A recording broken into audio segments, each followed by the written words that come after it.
यदा यदा हि धर्मस्य ग्लानिर्भवति भारत अभ्युत्थानम् अधर्मस्य तदात्मानं सृजाम्यहम् परित्राणाय साधूनां विनाशाय च दुष्कृताम्। से जोड़ करके गुरु से मिलवाओ, ज्ञान को उसको दिलाओ, मतलब मन में ये हमेशा भाव रहे। और फिर धन, लास्ट में आता धन। अगर हमारे पास भगवान ने धन दिया है तो हम धन सेवा करें। मतलब जिस चीज़ से भी हमेशा हर प्रेमी को ये सोचना चाहिए कि सत्संग में हमारा क्या सहयोग है। सत्संग किसी एक का तो है नहीं ना, सत्संग तो सबका है और सबके हित के लिए चल रहा है। तो ऐसे में जो जिस सहयोग के लायक है वो सहयोग करे, तभी चल पाएगा। नहीं अकेला एक क्या कर लेगा। भाई सुबह भी हमने इस बात को बोला था कि आजकल कोई अच्छा कार्य क्यों नहीं कर रहा है, इसलिए कि अच्छा कार्य करने वाले के लोग प्रशंसा भी नहीं करते। सब आदमी टांग घसीटता है। जब सब टांग घसीटते हैं तो कौन अच्छा काम करेगा। हर कोई ये देखता है कि हम बुराई करेंगे, लोगों के लिए खूब गलत सलत बोलेंगे, मेरा नाम होगा, और इसमें हिंग लगने फिटकी रंग चोखा, कुछ लग भी नहीं रहा है और नाम भी हो रहा है। लेकिन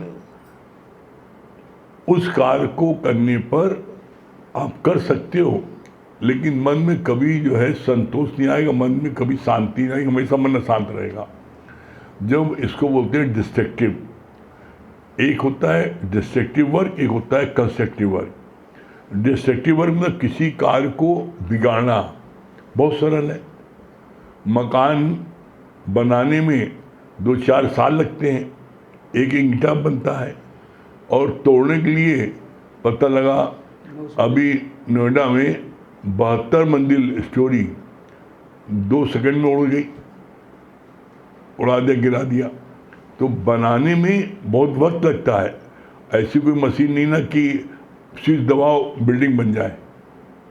स्विच दबाओ बिल्डिंग तोड़ सकते हो, बना नहीं सकते। तो बनाने में मेहनत लगती है और कोई व्यक्ति बनाना चाहता नहीं ना। इसीलिए आजकल सब तरफ बुराई बुराई फैली है। कोई अच्छा कार्य करना नहीं चाहता। क्यों नहीं करना चाहता? क्योंकि जो अच्छा कार्य करता है उसकी हर आदमी टांग पड़ के लटकता है। कन खजूर उसके ना होता है ना, चलता है दृष्टांत अपने यहाँ कि केकड़े का, भारतीय केकड़े, मछली रोज पकड़ती थी, उस दिन मछली पकड़ने आई, सब जो केकड़े पकड़ने आ गए। तो वो रोज मछली को ढक देती थी कपड़े से। उस दिन उसने केकड़ों को ढका नहीं, तो उसकी बोला भाभी ने कि आज तुमने इसको ढका का नहीं, सब भाग जाएंगे। कहा मछली को रोज हम ढक देते थे क्योंकि मछली जो है वो बाहर आ जाती थी। ये भारतीय केकड़े हैं, ये कोई भी इस जलिया के बाहर नहीं जा पाएगा। क्यों नहीं जा पाएगा? कहा ये जा सकते हैं, सब बाहर चढ़ सकते हैं, लेकिन भारतीय केकड़े ऐसे हैं कि जब कोई एक ऊपर उठता है तो 10 लोग उसकी टांग पकड़ लटक जाते हैं, तो नीचे आ जाता। कोई डले के बाहर नहीं जा पाएगा। इसीलिए कोई व्यक्ति अच्छा कार्य करने के लिए नहीं बढ़ता। क्यों? क्योंकि भारतीय केकड़े पकड़ के लटक जाते हैं। अच्छा कार्य करने के लिए बड़ा हौसला चाहिए, हिम्मत चाहिए और फर्म डिटर्मिनेशन चाहिए। जब आप इस बात पर तैयार होंगे, मर जाएंगे लेकिन हम इस कार्य को करेंगे जरूर, तब आप सफलता पा जाएंगे। और आप अगर डर गए किसी से, किसी की बुराई करने पर आप नर्वस हो गए, तो भी इस कार्य नहीं कर सकते। और उसी तरह ये सत्संग है।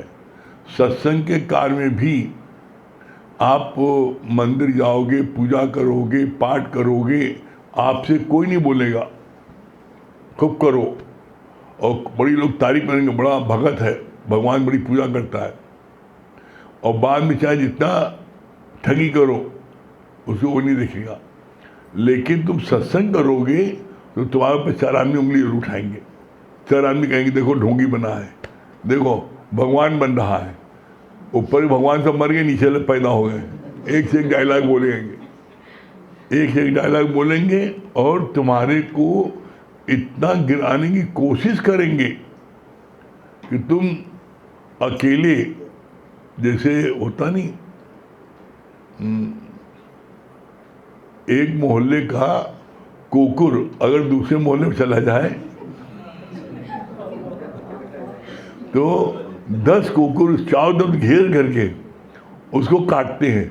वो एक ने पीठ में काटा, उसको दौड़ाता है तो दूसरा इधर काट देता है। उसी तरीके से जब आप ये कार्य करने चलोगे तो ऐसी कुकुर लोग आपको दौड़ा काटेंगे। आप उनसे डर गए तो फिर इस कार्य को नहीं कर सकते। जैसे होता है ना, हाथी चल रहा है, कुकुर भौंक रहा है, आप ये सोचोगे भोगने दीजिए उसको भोगना, हम तो चलेंगे अपनी राह पर। जब तो आप चलोगे, और अगर आप डर गए तो आप नहीं चल सकते। क्यों? गुरु जी बोला है ये खंडे की धारा है,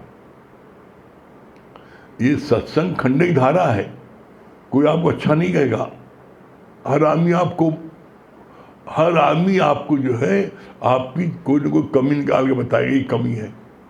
तो ऐसे में आप ये देखो कि इतने साल तक आपने पूजा किया, व्रत रखा, चारों धाम गए, व्रत रखा, बहुत दान पुण्य किया, सब सत्कर्म, सारे सत्कर्म किए, लेकिन आपके मन में शांति मिली, आपको आनंद मिला, आपको साउंड स्लीप आई, आपके मन में पॉजिटिव थिंकिंग आई, आपके मन में निष्काम कार्य करने की भावना आई। देखो एक चीज नहीं आई। पूजा तो किया 50 साल, लेकिन 50 साल पूजा करने के बाद में आपको उपलब्धि क्या हुई ये बताओ। कोई उपलब्धि नील। जो आप पहले दिन जैसे आप कुछ कष्ट आ गया तो आप दुखी होने लगे, कोई विपरीत बात आ गई तो आप परेशान होने लगे, कहीं नुकसान हो गया डिप्रेशन में आ गए, सुसाइड कर लिया।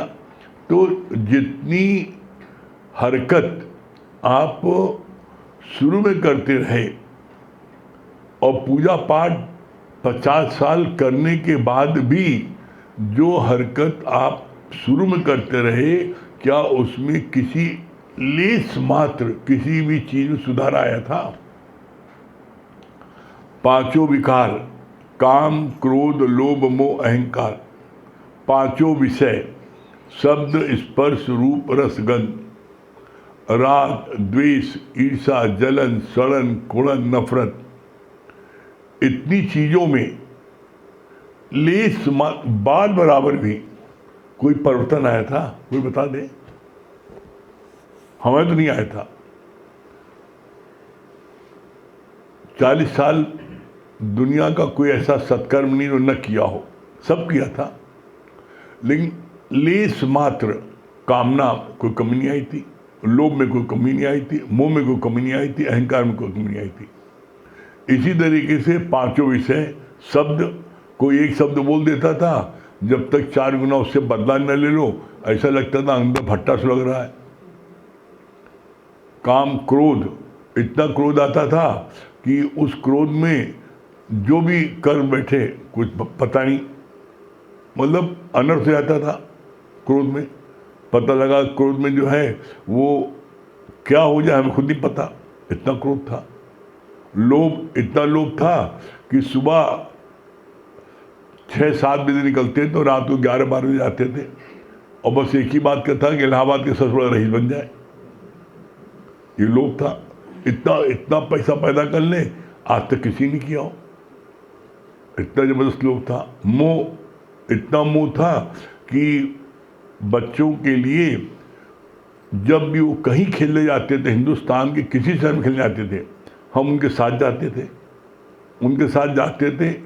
उनके साथ मैच में बैठते थे, उनको गाइड करते थे। इतना मोह था कि अपने सामने उनको प्रैक्टिस कराते थे, और उनके पीछे पीछे उनको चेक करते थे कि क्या करते हैं, कहाँ जाते हैं, पीछे उनको देखते थे।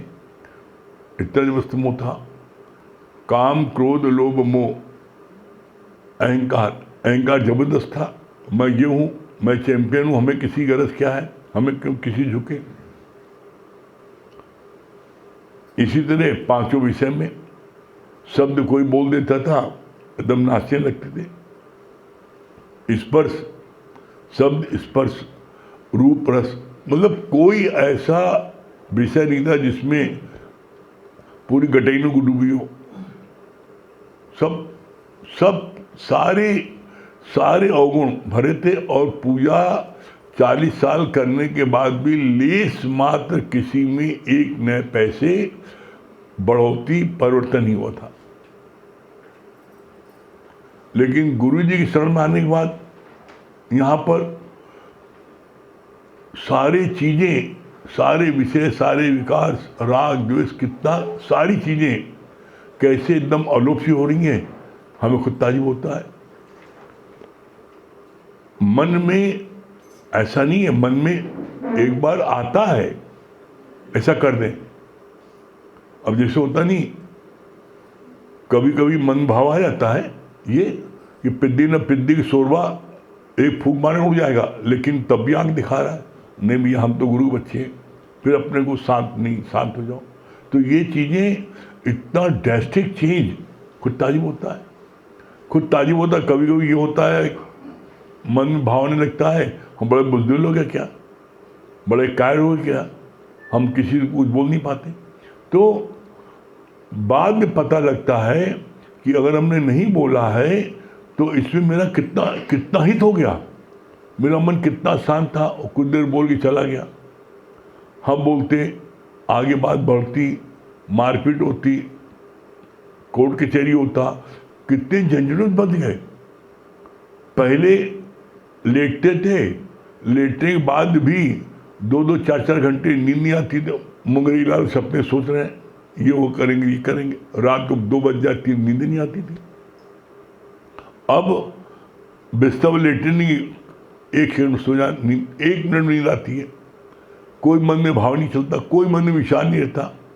तो ये इतना बड़ा अचीवमेंट ये कैसे हो गया? तो ये अचीवमेंट जब होने लगता है तो व्यक्ति जो है उसको, जैसे शराब पर नशा होता है, होली में लोग भागते हैं, उससे 24 फीट लोग इधर भागते हैं, फिर जिसको नशा जाता है, नहीं चाहे कुछ हो जाए, वो भी हम लोग भुक्तभोगी हैं। गुरु जी ने आज से करीब 28 साल पहले, गुरु जी ने उस समय हम नैनीताल में थे और हमारे सामने ऐसी सत्संग चल रहा है, ऐसी सत्संग चलते चलते कोई बात गुरु जी को याद आ गई कि किसी ने, सत्संगी ने कोई गलत किया, बस उन्होंने बोला कल से सत्संग बंद। और जितने यहाँ बैठे हो गुरु लोग अपना फोन करेंगे तो कल सत्संग कहीं नहीं होगा। गुरु जी जितने दिन नैनीताल में थे वहाँ हम लोग सत्संग सुना, उसके बाद में अपने अपने घर से लौट आए। किसी की हिम्मत नहीं कि कोई सत्संग कर सके और भगवान को प्रत्यक्ष देखने का कौन सा अनुभव करोगे। एक गुरु जी ने कॉल दिया कि पूरे हिंदुस्तान में कहीं सत्संग नहीं होगा। हजारों जगह सत्संग होता था, हर शहर में, सब जगह बंद हो गया, कहीं सत्संग नहीं हो। सब लोग, हर शहर के लोग सत्संग करने वालों के पास आके रोते थे कि हम कहाँ जाए, हमको तो नशा है, हम कहाँ जाए इस समय, सत्संग करिए, शुरू करिए। मेरी हिम्मत नहीं है। अब आप जरा विचार करो, अपने घर में आप कोई भी आदेश देते हो तो घर में 4 प्राणी हैं और द्विमानता मन में जाओ, जो करते तुमने कर लो। घर में 4 लोग में 2 लोग नहीं मानते। और आप सोचो पूरे हिंदुस्तान में सत्संग हुआ और किसी जगह हिम्मत नहीं पड़ी कि कोई कर सके, सब बंद, सब जगह। जब बहुत अधिक लोग व्याकुल हो गए, तड़पने लगे मछली की तरह कि सत्संग नहीं मिलेगा, हम लोग मर जाएंगे, तो उनका उसका एक उपाय है, गुरु के पास जाओ, गुरु से जी रिक्वेस्ट करो, गुरु जी कहेंगे तब शुरू होगा। तब काफ़ी लोग गुरु जी पास गए, गुरु जी हम लोग जिंदा नहीं रह पाएंगे, ऐसा नशा लग गया है कि हम लोग जब सत्संग होता है तो लोग इतना बौराते हैं, कहाँ जाए क्या करें, कहीं यहाँ जाते हैं पार्क में, वहाँ बैठते हैं और सत्संग कोई कर नहीं रहा, बहुत बेचैन है। तब गुरु जी ने 3 महीना बंद था सत्संग, 3 महीने बाद सत्संग शुरू हुआ है। सब लोग एकदम तड़प गए थे। तो जब तक कोई चीज़ सरलता से मिलती है उसकी वैल्यू नहीं पता लगती है, और जब वो चीज़ मिलना बंद हो जाती है तब उसकी वैल्यू पता लगती है। इसी तरह सबके घर में हाल है, सबके घर में हाल है। हर एक के घर में, जो घर में पिता है, घर में दादा है, घर में बड़े भाई हैं, जो घर का बड़ा है, उसकी किसी घर में कोई कदर नहीं ना, हर कोई उसको इग्नोर करता है। बल्कि हम तो ये महसूस करते हैं कि ऐसा देखा हमने कि लोग बोझ समझते हैं कि ये जो है ये घर में हमारे लिए बोझ है, और जब वही माँ, बड़ा भाई, पिता, ताऊ जो भी रहता है घर में बड़ा, और जब वो नहीं रहता, जब वो शरीर शांत जाता है, तब उनको पता लगता है वो इतना काम करता था, वो इतनी काम करती थी, अरे बाप रे, उसके बिना रहे तो बड़ा गड़बड़ हो गया, तब पता लगता है। तो यहाँ पर गुरु जी ने बड़ा स्पष्ट बोला इस बात के लिए, present is ignore, present is ignore, past is worship. जो चीज प्रेजेंट में आज है उसकी कोई जो है वैल्यू नहीं करता, और जब वही चीज चली आती है, पास हो जाती है, चली गई, तब उसके लोग पूजा करते हैं। आज आप देख लो, जब भगवान कृष्ण थे तो लोग वो क्या क्या बोलते थे, क्या क्या बोलते थे उनको, कि ये जो है लड़कियों के साथ ऐसा करता, उनका बस चुराता, उनके साथ रंगलीली करता है, कैसे कैसे आरोप लगाते थे। भगवान राम थे, उनको धुबिया ने भी बोला, हम राम नहीं ना जो तुम रात भर गाय भी घर में रख ले हुए, चलो भागो घर से। पत्नी बोला, तो बोला कहने मतलब कोई भी व्यक्ति आप देख लो, कोई व्यक्ति भी, चाहे राम रहे हो, चाहे कृष्ण रहे हो, चाहे गुरांक रहे हो, चाहे कवि रहे हो, चाहे विवेकानंद रहे हो, किसी को भी उस समय उन लोगों ने पूजा। क्राइस्ट को आज लोग, क्राइस्ट के कितने चर्च हो गए, कितना लोग पूछते हैं क्राइस्ट को, लेकिन क्राइस्ट को क्रूसीफाई किसने कराया? उन्हीं के भक्त ने कराया, उसी ने चुगली किया। तो कहने मतलब जिसने भी, जिनको आज हम भगवान करके पूजते हैं, अपने मंदिर में, गुरुद्वारे में, मस्जिद में हम उनकी फ़ोटो लगाते हैं और खूब माला पहनाते हैं, जब वो थे तो कौन उनको क्या करता था? अब देख लो, उनको सब लोग उनको जो है इग्नोर करते थे, उनको जो है अपमानित करते थे, उनको लोग जो है मारने पीटने के लिए आते थे, कैसे इसको मार दे, क्या करें। हमारे दादा भगवान जिन्होंने ज्ञान को शुरू किया, क्या उनको लोगों ने छोड़ा?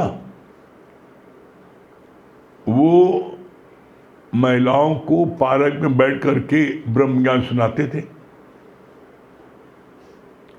लोगों ने उनके ऊपर अपनी छत से गमला तक फेंका कि जो है औरतों को क्या सुनाता है, औरतों को क्या सुनाता है, और इसको जिसको वो गमला फेंक दो मर जाए। तो आप देख लो, मतलब क्या क्या लोगों ने किया। तो जो भी इस मार्ग पर आगे बढ़ा है उसको लोगों ने छोड़ा नहीं है। उस समय लोगों ने इग्नोर किया है और उस समय अपमानित किया है और उस समय उसको मारने के कोई, आप देख लो, विवेकानंद भूखे थे 2 दिन और एक ट्रेन के डिब्बे में छुपे बैठे थे। बड़े अच्छी हेल्थ थी, किसी से भीख मांग नहीं सकते, मांगते नहीं थे, स्वाभिमानी थे। ट्रेन के यार्ड में, जो ट्रेन के यार्ड में गाड़ी खड़ी रहती है, उसमें बैठे थे। भगवान के पेट में दर्द हुआ, कहते नहीं पाछे लागे हर फिरे कहत कबीर कबीर, उन्होंने मांगा किसी से नहीं, भूखे रहे, तब भगवान का सिंहासन डोला है।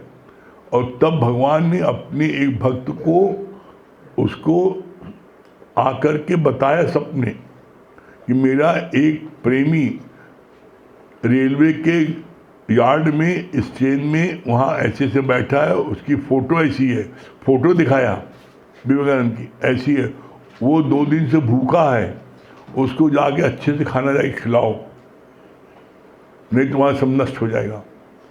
भागा भागा गया, वो जो फोटो दिखाई थी उसको सपने भगवान ने, वही फोटो देखा, यार्ड में बैठा है वो, उसको अच्छे से खिलाया। इंग्लैंड गए विवेकानंद, कोई ठिकाना नहीं, पैसा नहीं रहने का। जब जा रहे थे तो उसी समय एक महिला ने पूछा उनसे कि तुम वहाँ तुम्हारा कौन रिश्तेदार है? माँ आप ही हमारी रिश्तेदार है, आप ही हमारी माँ है। वो इतना खुश हो गई उनके इस वचन को सुन करके, हैं, उसने कहा नहीं बेटा तुम्हारे साथ चलो, हमारे घर रहना। वो ले गई अपने घर उनको, और उसने उनको अच्छे से जो है उनको अच्छे से खिलाया पिलाया, और उनको जा कर के वहाँ पर जो उन्होंने भाषण दिया। और जिसमें उन्होंने भाषण दिया उन्होंने विवेकानंद ने, और पहला ही शब्द उन्होंने बोला, उन्होंने उस पहले शब्द बोलने पर 5 मिनट तक पूरे हॉल में तालियां बजती रही। तो ये विवेकानंद जिस समय थे तो लोगों ने उनको भी लांछन लगाया कि आपके कृष्ण जो है कैसा था, है दिन भर जो है अपने पीछे पे महिलाओं को टहलाता घुमाता था, सब पुरुषों को टहलाता था। वो बोला कुछ नहीं, उन्होंने कुछ नहीं बोला। और उसके बाद में वो अपना वार्तालाप करते करते वो एक एकदम ऊंची पहाड़ी पर सुनसान जगह पहुंच गए, और जितने लोग थे पूरे सब के सब ऊपर पहुंच गए। तब उन्होंने उनको बताया, कहा आप लोग देखिए क्या वजह है, आधी रात है, आप यहाँ पर हमारे पास आ गए, आपसे हमने कहा था निकलिए, आपसे हमने कहा था किसी को हमारे साथ आओ, लेकिन आप सब आ गए।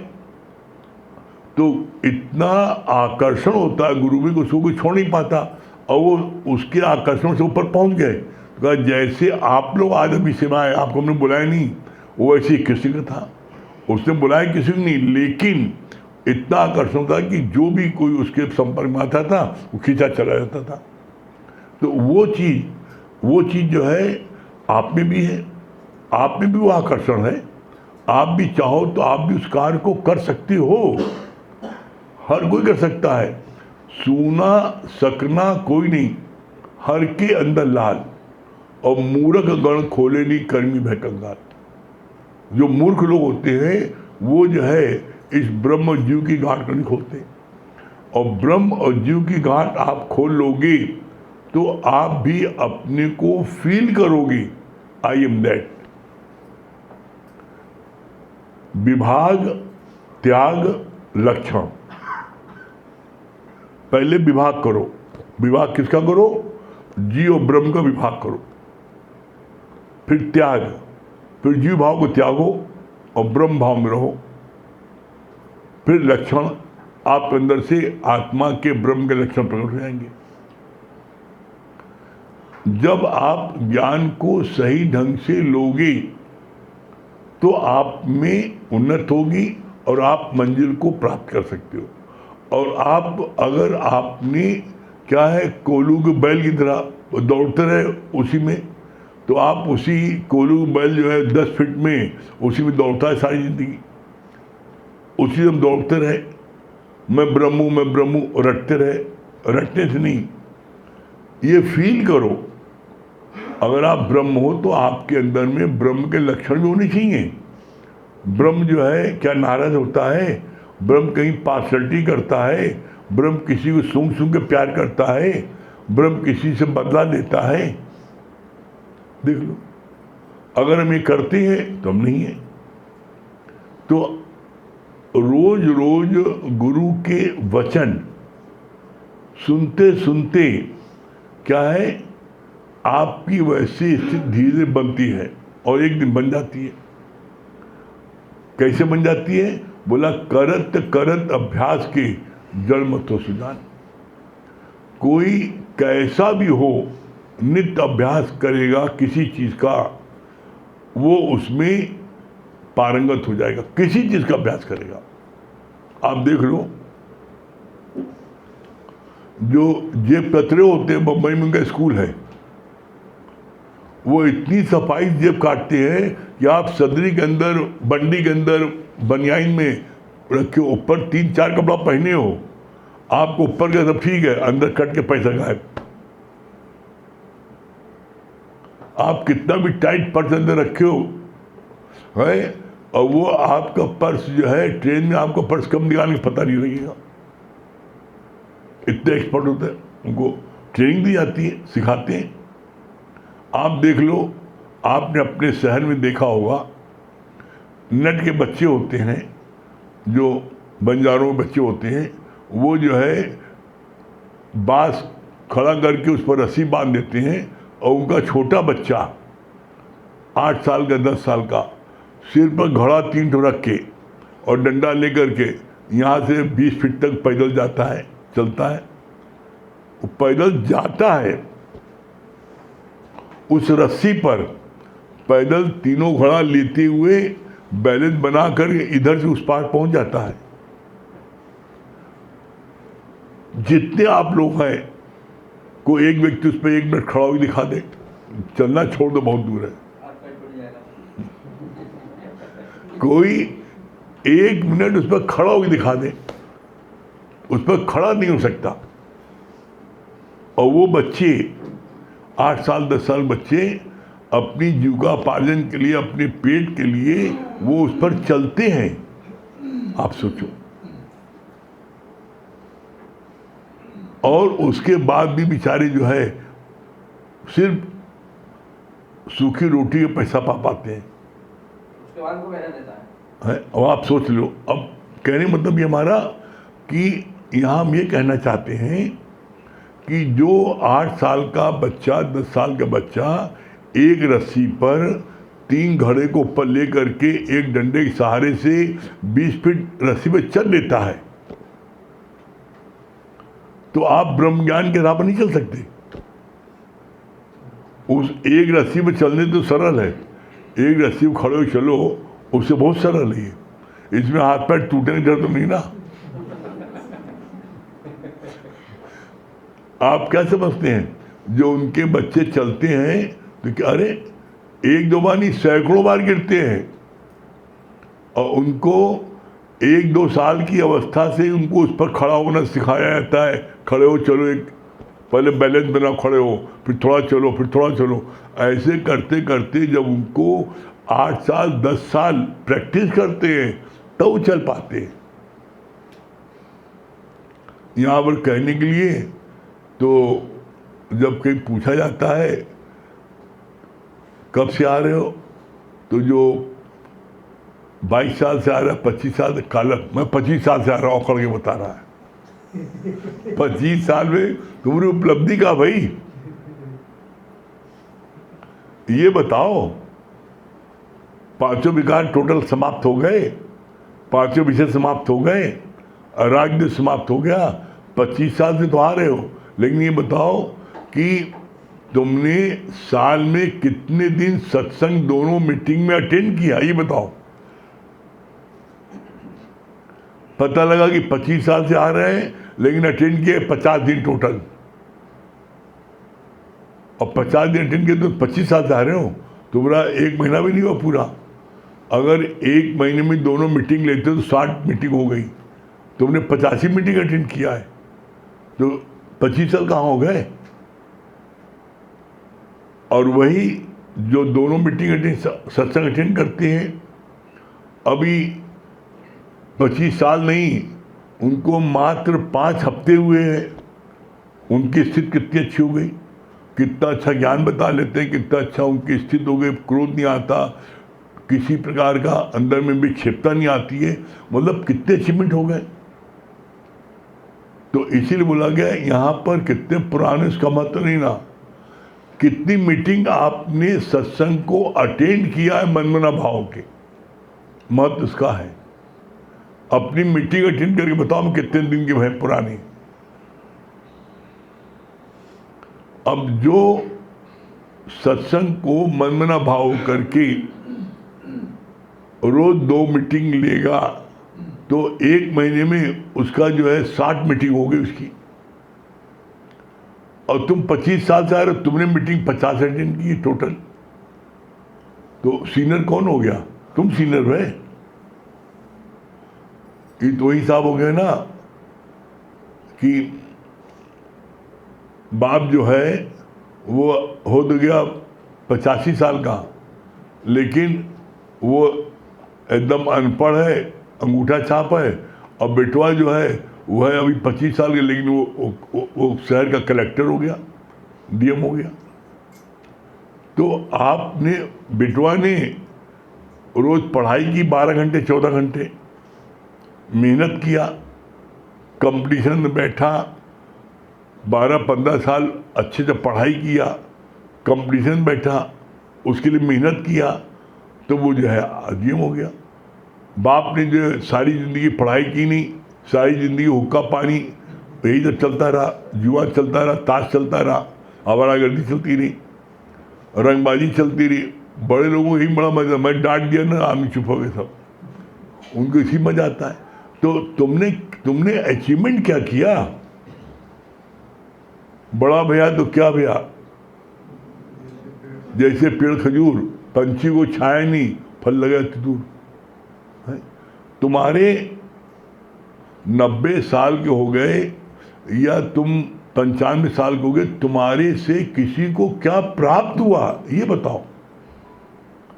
किसी को छाया मिली, किसी को फल मिला? देखो, मतलब तुम्हारे को परमात्मा ने मनुष्य जन्म दिया, इतना सबसे श्रेष्ठ जीवन दिया, तो श्रेष्ठ जीवन में आकर के आपने किया क्या? बस खाए पिए भोगे, खाना पीना भोगना, तिनका पशु समान। जो सिर्फ खाते हैं पीते हैं और भोग में गिरते हैं, तो उनके और पशु फर्क क्या है? पशु भी खाता है पीता है, मस्ती भोग में लिपामान रहता है, और तुमसे 1000 गुना अच्छा। तुम तो कहते हो मेरे जो है मेरे 3 बेटे हैं, मेरे 5 बेटे हैं, मेरे 2 बेटे हैं। अरे, और मैंने अपने बेटे को बनाया, तुमने 2 बेटे को बनाया, 3 बेटे बनाया, सुअर सूर्या 16 बनाते हैं। वो कहता मैंने 16 बनाया, बताओ तुम बड़े हम बड़े? कौन बड़ा बता? सुअर सूर्या बड़े तुम बड़े?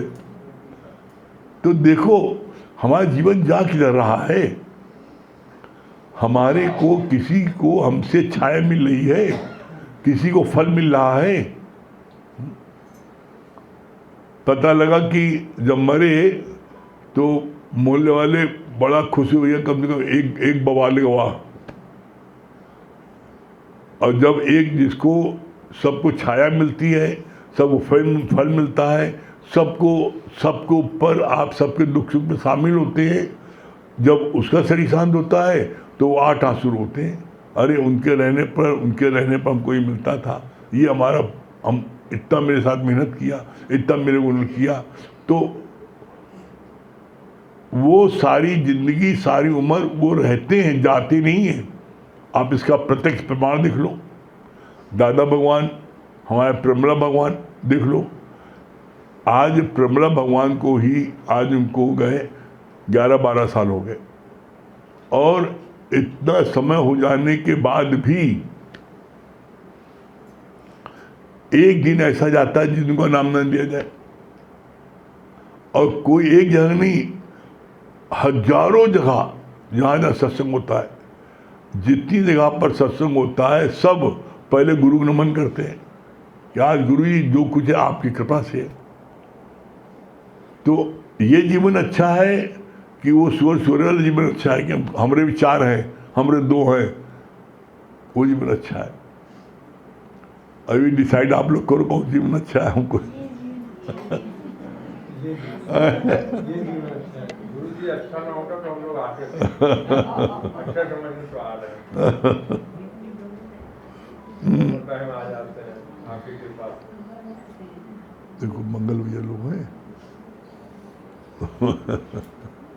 हाँ, क्या बोली संगीता रानी? सही बात है कि जैसे आपने कहा ना कि हम जब भी बैठते हैं तो तुरंत जैसे नमन निकलता है कि गुरुजी आपने क्या जीवन मतलब बना दिया कि आपकी कृपा से, जैसे आपने कहा ना कि काम क्रोध लोभ मोह अहंकार में क्या तुम्हारे मतलब तुम्हारा खत्म हुआ, लेकिन ये तो नहीं कह सकते, लेकिन कमी मतलब आपकी कृपा से मतलब ये कह सकते हैं कि कमी बहुत आई है। और जो है जैसे हर चीजों में जैसे कमी, पहले जैसे हर चीज जैसे क्रोध आता था तो एकदम मतलब कोई चीज भी होता था तो बर्दाश्त नहीं होता था, लगता था कि तत्क्षण मतलब वो चीज हो जाए। और अब लगता है कि अपने ही मुंह पे भी जैसे लगता है कि गुरुजी ने कैसे लगाम लगा दी।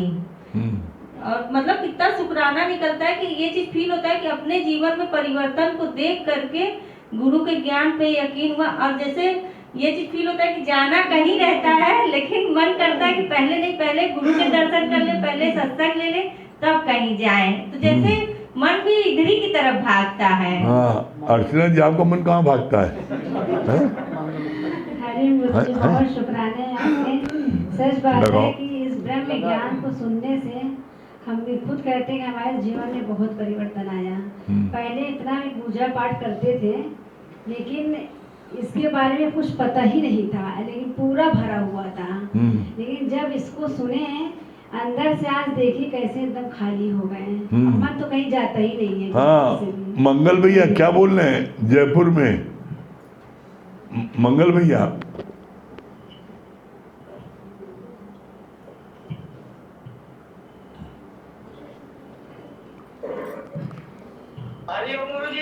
हाँ। हरि ओम हरि ओम।